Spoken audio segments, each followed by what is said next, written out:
এই যেন শস্যের মধ্যে ভূত। কৃষ্ণপুর বিধানসভা এলাকার অন্তর্গত এক ঘটনার পরিপ্রেক্ষিতে এই কথা বলা যেতে পারে।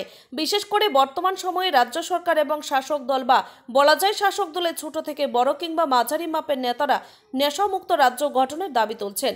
কিন্তু এই সমস্ত নেতাদেরই যখন ঘরে নেশার বিস্তার হয় বা নেতাদের প্রত্যক্ষ কিংবা পরোক্ষ মদতেই যখন নেশার বিস্তার ঘটে, তখন কিন্তু বলা যেতেই পারে শস্যের মধ্যেই ভূত। অতি সম্প্রতি তেলিয়ামুড়া শহরের জয়নগর এলাকাতে চুরির ঘটনা সংঘটিত হয়েছে। এই ঘটনার পরিপ্রেক্ষিতে পুলিশ 3 জনকে গ্রেফতার করেছে। এর মধ্যে একজন ব্রাজিল দেববর্মা, যার বাড়ি কৃষ্ণপুর বিধানসভা এলাকার অন্তর্গত কুঞ্জমুড়াতে। ব্রাজিল সরাসরি দাবি করেছে সে ড্রাগসের নেশায় আসক্ত। শুধু আসক্ত না, ব্রাজিল এলাকাতে যে ড্রাগসের প্রসারের সাথে যুক্ত, এটাও কিন্তু সূত্র মারফত খবর। ব্রাজিলের ব্যক্তিগত পরিচয় হচ্ছে তার বাবা সুনীল দেববর্মা শাসক দলের মণ্ডল স্তরের নেতা, তার কাকা প্রিয়মোহন দেববর্মা শাসক দলের যুব সংগঠনের শীর্ষস্তরের নেতা। ভাবা যায় একই বাড়িতে যখন দুই জন নেতা থাকছে, এই নেতারা নেশার বিরুদ্ধে স্লোগান তুলছেন আর তাদের বাড়িতেই নেশার সাম্রাজ্যের বিস্তার ঘটছে। এদিকে ব্রাজিল সহ অন্যান্য ধৃতদের তেলিয়ামুড়া থানার পুলিশ আইন অনুযায়ী আদালতে প্রেরণ করেছে। পুলিশের বক্তব্য অনুযায়ী প্রয়োজনীয় তদন্ত সাপেক্ষে আইন অনুযায়ী প্রয়োজনীয় ব্যবস্থা গ্রহণ করা হবে।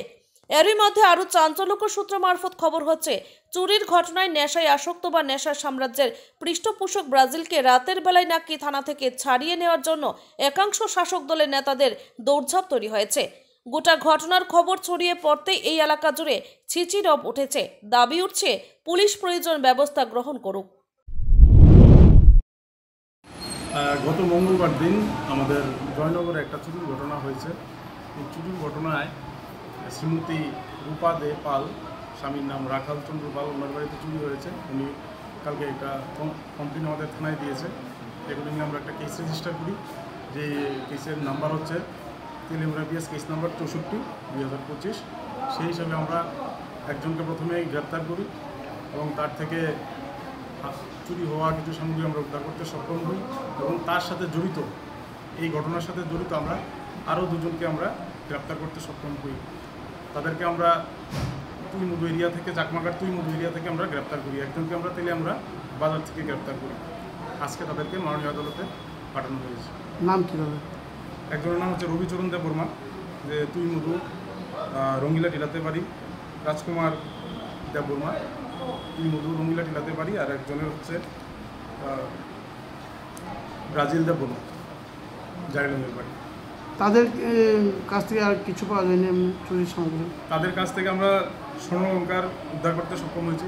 মানে যা যা চুরি হয়েছিল সব থেকে পেয়েছি? সবগুলি না, মোটামুটি অর্ধেকের মতো আমরা উদ্ধার করতে সক্ষম হয়েছি।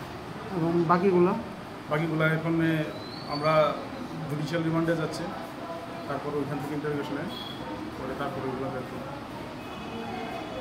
ব্রাজিল দেববর্মা। বাবার নাম কিতা করে? কাজ করে। বাড়ি কোনখানে? লেসু বাগান। প্রিয়মোহন দেববর্মা। হ্যাঁ, প্রিয়মোহন দেববর্মা। কী করে? কাজ করায় বিজেপি। হ্যাঁ, বিজেপি হাতে। বিজেপি নাম কি দেখেছ? প্রিয়মোহন দেববর্মা। প্রিয়মোহন বিজেপির কিতা? বিজেপি নেতা। নেতা। আর তোমার বাবা? বাবা ওই বিজেপি হাতে। নেতা বলি। তুমি কিতা কেলিকা তোমার পুলিশে ধরছে? হ্যাঁ, পুলিশে ধরছে কেলিকা তোমার? বলেছে আমরা ওই হেরে ঢুকাই তো গেছরা আমরা দর্শন কেলিকা ধরছে কি জানি কইতে পারো না? জয়নগর এলাকায় কিছুই করছিল না।